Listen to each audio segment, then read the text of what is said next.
Good morning everyone student. देखो, आप पढ़ रहे हैं मोनिरा जगत। मोनिरा जगत में आपने आर की बैक्टीरिया को पढ़ लिया था। उसके बाद में अगला आता है यू बैक्टीरिया। ये जो यू बैक्टीरिया होते हैं इनको वास्तविक जीवाणु बोलते हैं। क्या बोलते हैं?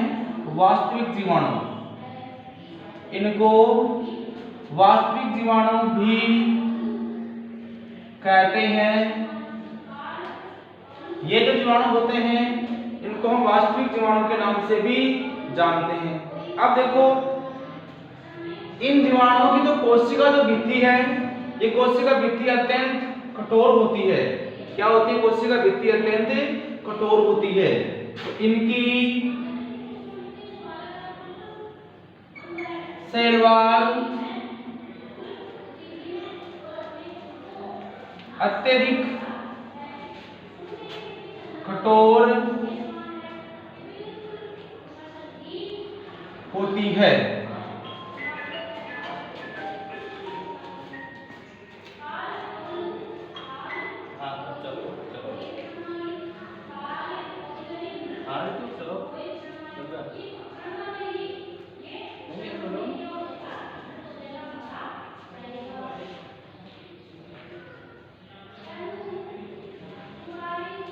इन यू बैक्टीरिया के अंदर साइनोबैक्टीरिया को रखा गया है। किनको रखा गया है? साइनोबैक्टीरिया। तो इसमें जो साइनोबैक्टीरिया जो पाए जाते हैं वो एक कोशिकीय, निवही, समुद्री या स्थलीय शैवाल होती है। साइनोबैक्टीरिया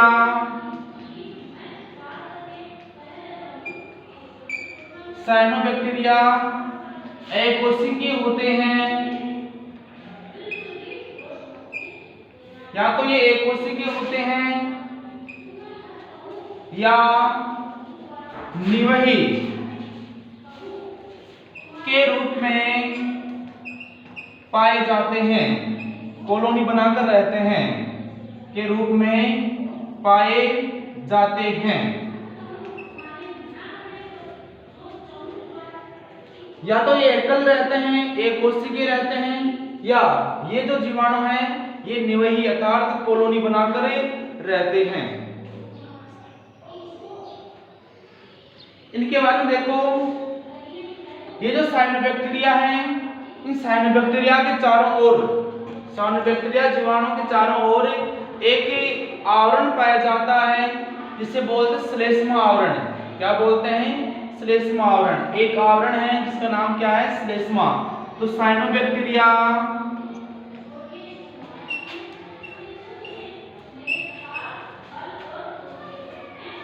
के चारों ओर एक आवरण पाया जाता है जिसे श्लेष्मा आवरण कहते हैं। ये साइनोबैक्टीरिया जब निवय के रूप में पाए जाते हैं तो इनके चारों ओर एक जेलीनुमा आवरण पाया जाता है जिसका नाम क्या है? श्लेष्मा आवरण। ये श्लेष्मा आवरण इसको लसलसा बनाए रखता है। किस प्रकार से? लसलसा। अब ये जो साइनोबैक्टीरिया है, इस साइनोबैक्टीरिया को ब्लू ग्रीन एल्गी BGA भी कहते हैं, अर्थात नील हरित शैवाल इन साइनोबैक्टीरिया को कहा जाता है। तो साइनोबैक्टीरिया को नील हरित शैवाल के नाम से भी जानते हैं। साइनोबैक्टीरिया को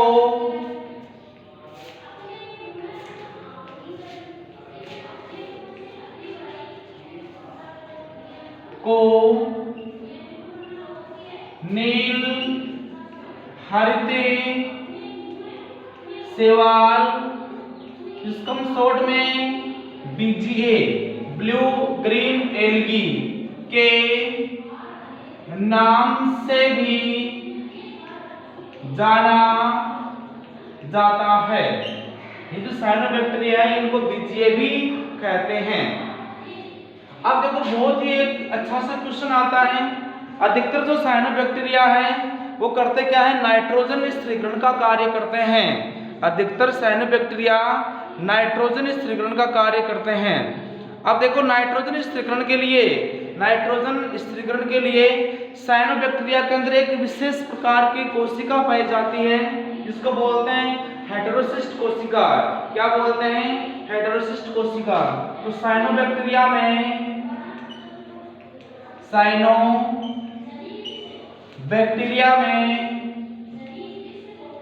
N2 स्थिरीकरण हेतु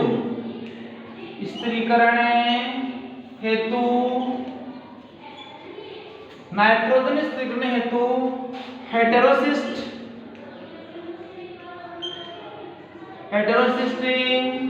कोशिका पाई जाती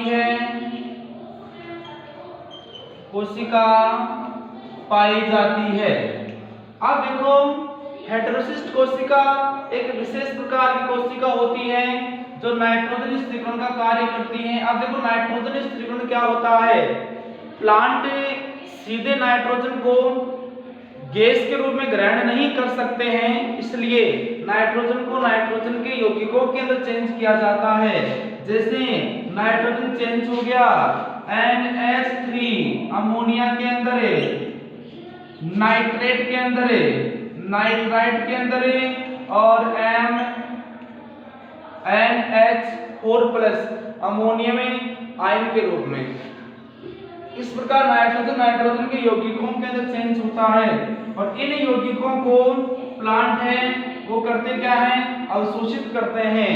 इन यौगिकों को प्लांट अवशोषित करते हैं।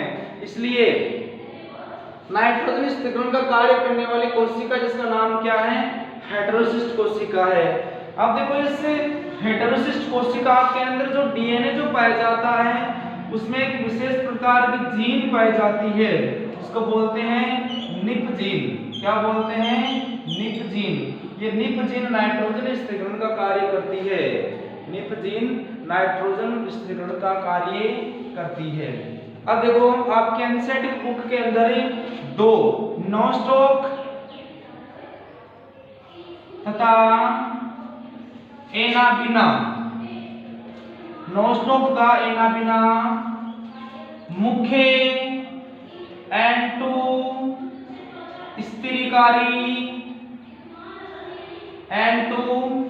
स्त्रीकारी जीवाणु होते हैं।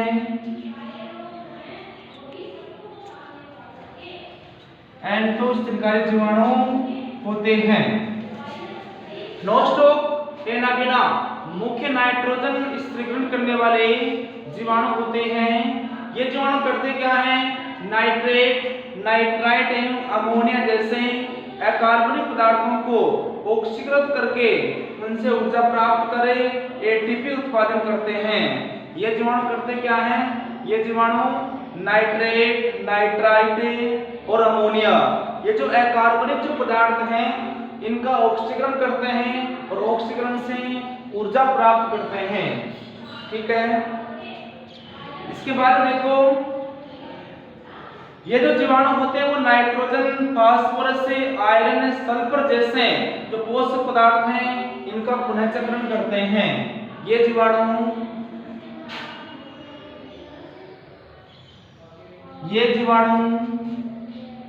नाइट्रोजन,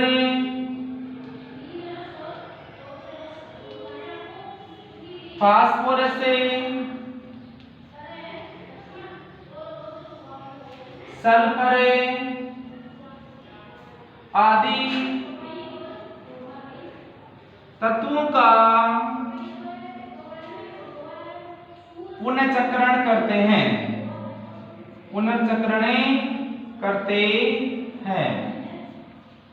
ठीक है, इस प्रकार से मृदा के अंदर ये घुले हुए होते हैं। इनका अवशोषण प्लांट के द्वारा होता है। किनके द्वारा होता है, प्लांट के द्वारा इनका अवशोषण होता है। अब देखो परपोषी जो जीवाणु होते हैं वो मुख्यतः अपघटक होते हैं। ये जीवाणु करते क्या हैं, ये जीवाणु कार्बनिक और अकार्बनिक पदार्थों का अपघटन करते हैं। जैसे ये कार्बनिक पदार्थों का अपघटन करते हैं और अकार्बनिक पदार्थ बनाते हैं। परपोषी जीवाणु, अब देखो नाम है परपोषी, यानी कि अपने पोषण के लिए दूसरे जीवों पर ये निर्भर रहते हैं। तो परपोषी जीवाणु मुख्यतः अपघटक होते हैं, अपघटक होते हैं, अर्थात ये अपघटन करने वाले जीवाणु होते हैं। ये जैसे किसी कार्बनिक पदार्थ के ऊपर ये अपने एंजाइमों को स्रावित करते हैं और उनका पाचन करवाते हैं।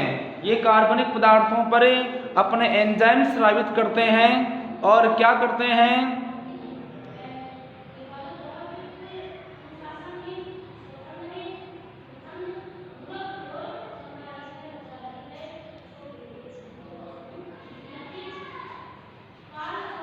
उनसे अपना पोषक पदार्थ और भोजन प्राप्त करते हैं। अगर कुछ जो जीवाणु होते हैं उनका उपयोग दूध से दही बनाने में और प्रतिजैविक पदार्थों के उत्पादन में किया जाता है। कुछ जीवाणु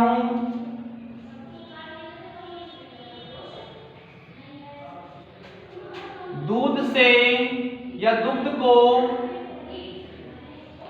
कुछ जीवाणु दुग्ध को दही में बदलते हैं। कुछ जीवाणु दूध को किस में चेंज करते हैं, दही में चेंज करते हैं।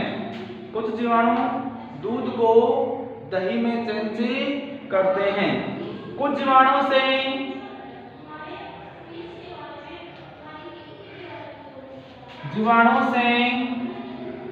प्रतिजैविक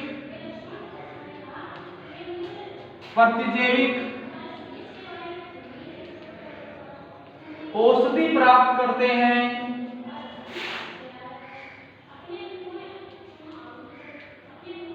प्रतिजैविक औषधि प्राप्त करते हैं। अब देखो जीवाणुओं के अंदर जो प्रजनन है वो मुख्यतः कोशिका विभाजन द्वारा होता है। इनमें प्रजनन कोशिका विभाजन द्वारा होता है, यानी कि एक जो जीवाणु है वो विभाजित होगा और दो जीवाणु बना लेगा। इस प्रकार से इनके अंदर क्या होता है, कोशिका विभाजन होता है, अर्थात कोशिका विभाजन के द्वारा ये प्रजनन करते हैं। इसके बाद देखो एक पॉइंट आता है माइकोप्लाज्मा।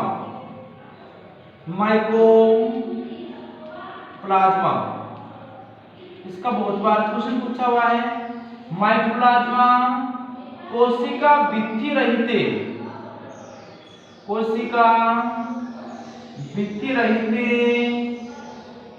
सबसे छोटी कोशिका होती है। सबसे छोटी कोशिका होती है।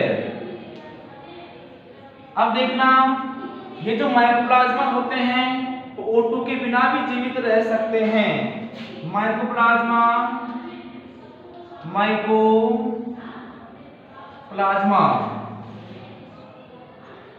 O2 के बिना भी जीवित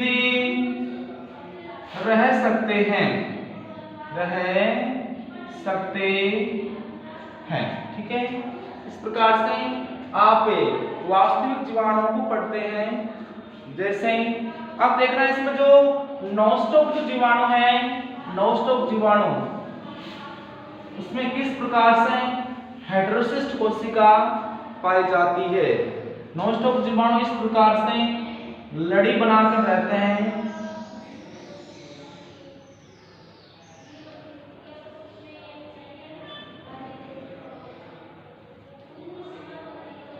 इनके चारों ओर श्लेष्मा का आवरण पाया जाता है।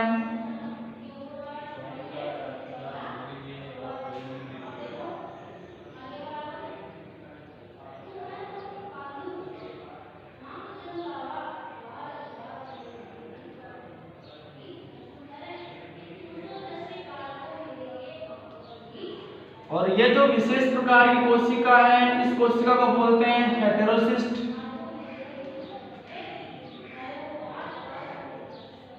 कोशिका ये क्या है?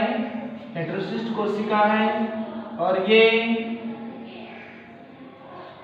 श्लेष्मी आवरण, ये क्या है? श्लेष्मी आवरण। अब ये जो जीवाणु है, जैसे एक जीवाणु है और एक जीवाणु इस प्रकार से विभाजित होता है और दो जीवाणु का निर्माण कर लेता है। ठीक है, ये यहाँ पर कोशिका खांच बनती है और ये दो जीवाणु का निर्माण कर देती है। ठीक है, इस प्रकार से मोनेरा जगत कंप्लीट होता है। इसके बाद में अगला आता है प्रोटिस्टा।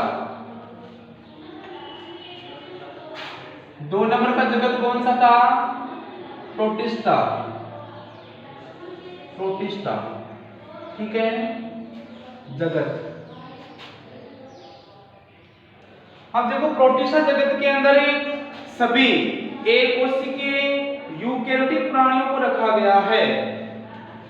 इस जगत में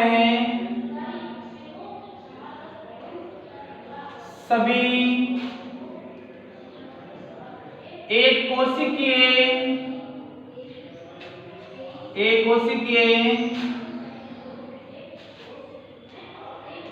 यूकेरियोटिक प्राणियों को रखा गया है। इसमें जो एक कोशिकीय प्राणी हैं, लेकिन अपने लक्षण किनके समान रखते हैं? यूकेरियोटिक प्राणियों के समान अपने लक्षण रखते हैं। ये प्राणी हैं, एक कोशिकीय होते हैं, लेकिन अपने लक्षण किनके समान रखते हैं? यूकेरियोटिक प्राणियों के समान रखते हैं। इसका एक बहुत ही शानदार सा क्वेश्चन आता है कि ऐसा कौन सा जगत है जिसकी सीमाएं अभी तक निर्धारित नहीं हो पाई है। इसकी सीमाएं बड़ा अपार होती है। इसमें कौन कौन से प्राणी हैं अभी तक इसमें पता नहीं चला है। अर्थात इस जगत की सीमाएं, इसे जगत की सीमाएं अभी तक निर्धारित नहीं हो पाई है, नहीं हो पाई है। अर्थात जगत की अभी तक कोई सीमा नहीं है। अब देखो इस जगत के अंदर निम्न को रखा गया है, प्राणियों के समूह बनाए गए हैं। ठीक है, जिसमें पहला आता है क्राइसोफाइट।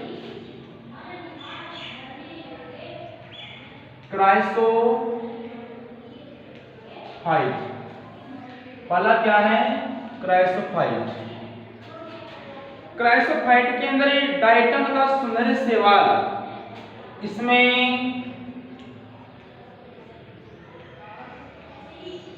डायटम तथा सुनहरे, इसमें डायटम तथा सुनहरे शैवाल, जिनको डेस्मिड बोलते हैं, डेस्मिड कहा जाता है, आते हैं। इनको रखा गया डायटम और सुनहरे शैवाल, जिनको हमें डेस्मिड बोलते हैं। इनको इस समूह के अंदर ही रखा गया है। अब देखो ये लवणीय अर्थात समुद्री जल तथा अलवणीय अर्थात स्वजल में पाए जाते हैं। ये खारे जल और मीठे जल दोनों प्रकार के जल के अंदर इस समूह के प्राणी पाए जाते हैं। ये जो प्राणी होते हैं वो बहुत ही सूक्ष्म होते हैं और जलधारा के साथ बहते हैं। ये प्राणी अति सूक्ष्म होते हैं तथा जलधारा के साथ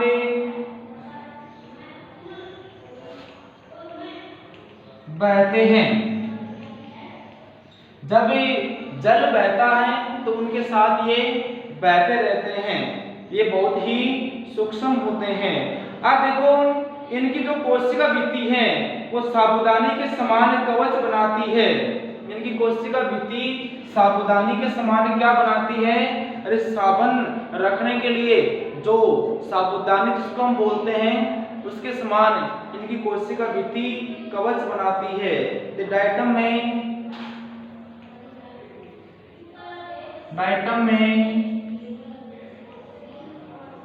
कोशिका भित्ति साबूदानी के समान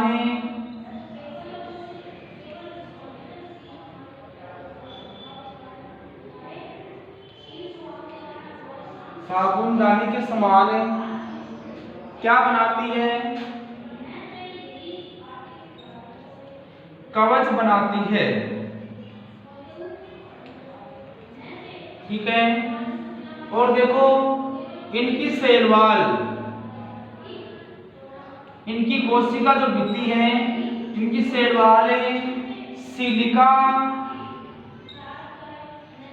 से बनी होती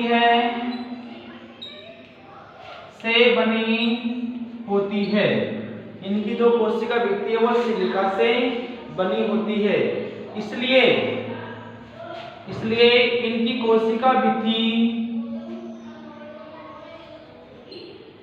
इनकी सेल वॉल सिलिका के कवच के कारण नष्ट नहीं होती है, नष्ट नहीं होती है। इनकी जो कोशिका भित्ति है वो किसकी बनी होती है? सिलिका की बनी होती है। अर्थात सिलिका का जो कवच पाया जा रहा है इसके कारण इनकी कोशिका भित्ति क्या होती है? नष्ट नहीं होती है।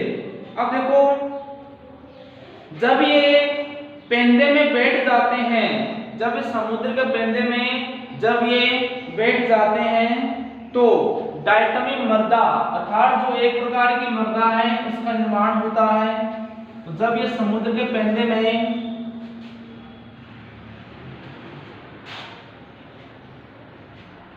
जब ये समुद्र के पेंदे में संग्रहित होते हैं तो डायटमी मृदा का निर्माण करते हैं।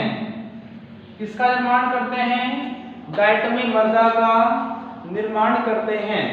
अब ये जो डायटमी मृदा है इनको समुद्र से प्राप्त करके इनका उपयोग पॉलिश करने में, तेलों का सिरप के निस्संदन में होता है। तो डायटमी मृदा का उपयोग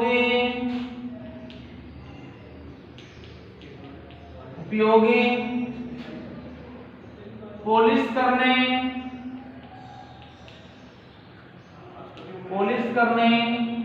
तथा तेलों में सिरप के निस्संदन में होता है। ठीक है। इस प्रकार से डायटमी मृदा का उपयोग होता है। ये जल के प्रदूषण के अच्छे संकेतक होते हैं। जल का प्रदूषण जहां पर पाया जाता है उनके ये अच्छे संकेतक होते हैं। ये जल प्रदूषण के अच्छे संकेतक होते हैं, अच्छे संकेतक होते हैं। अब देखो ये समुद्र में मुख्य उत्पादक होते हैं। ये समुद्र में क्या है, मुख्य उत्पादक होते हैं। समुद्र में ये उत्पादन का कार्य करते हैं। किसका कार्य करते हैं? उत्पादन का कार्य करते हैं। इस प्रकार ये क्राइसोफाइटा समूह के जो प्राणी हैं वो कंप्लीट होते हैं। इनके बाद में आता है डायनोफ्लैजिलेट्स।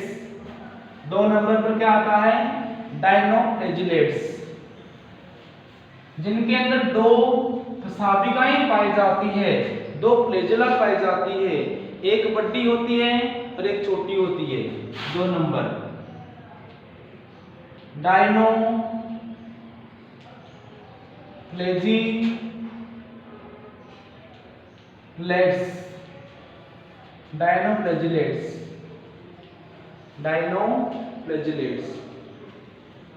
ये इस समूह के जो प्राणी हैं वो मुख्यतः समुद्री और प्रकाश संश्लेषी होते हैं। ये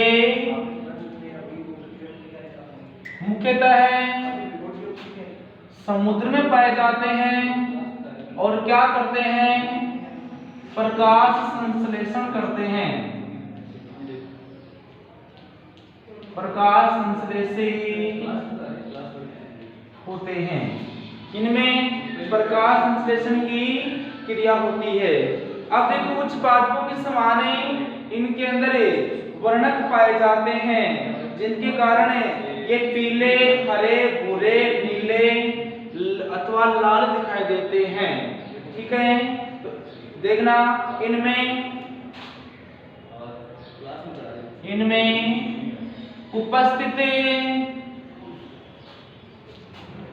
वर्णकों के आधार पर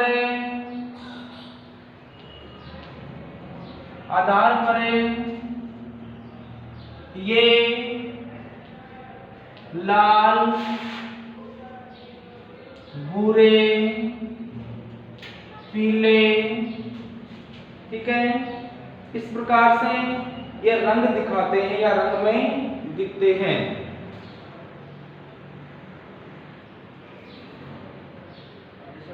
नीले दिखते हैं।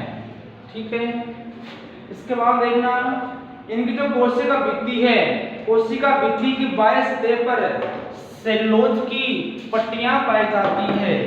इनकी सेलवाल की बाह्य सतह पर जो सेलुलोज है, जो कोशिका भित्ति का मुख्य घटक है, वो पाई जाती है। सेलुलोज की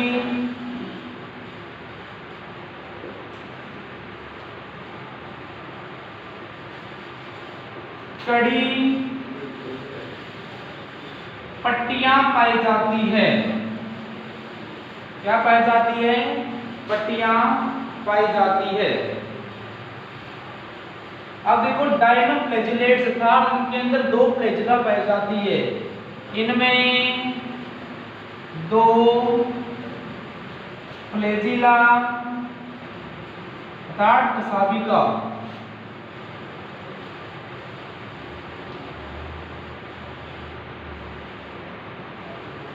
पाई जाती है, जिसमें एक फ्लैजिला लंबवत तथा दूसरी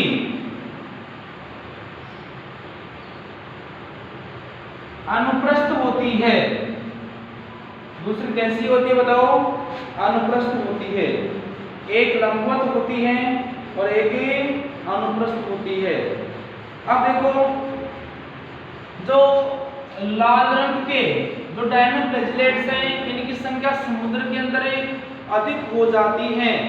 जब लाल रंग के डायनोफ्लैजिलेट्स की संख्या समुद्र में अधिक हो जाती है तो इनकी संख्या में एक बहुत बड़ा विस्फोट होता है, अर्थात संख्या में अत्यधिक वृद्धि हो जाती है, जिनसे जो विष तो निकलता है, अरे इनकी मात्रा अधिक होने से इनमें क्या निकलेगा, विष निकलेगा जो समुद्र के अन्य प्राणियों को मार देता है या जिसके कारण अन्य प्राणियों की क्या हो जाती है, मृत्यु हो जाती है।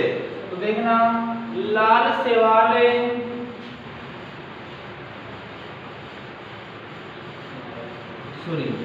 लाल डायनोफ्लैजिलेट्स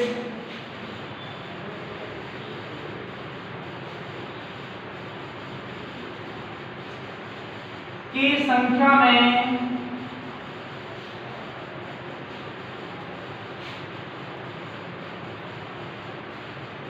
वृद्धि के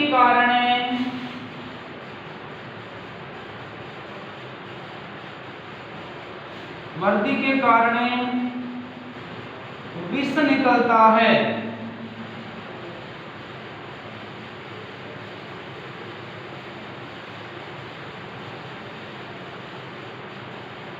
जिससे अन्य समुद्री प्राणियों की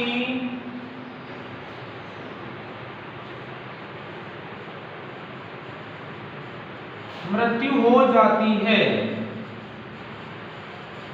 ठीक है, इसका एक सबसे जाना पहचाना एग्जाम्पल हुआ है गोन्यूलेक्स। क्या है, गोन्यूलेक्स।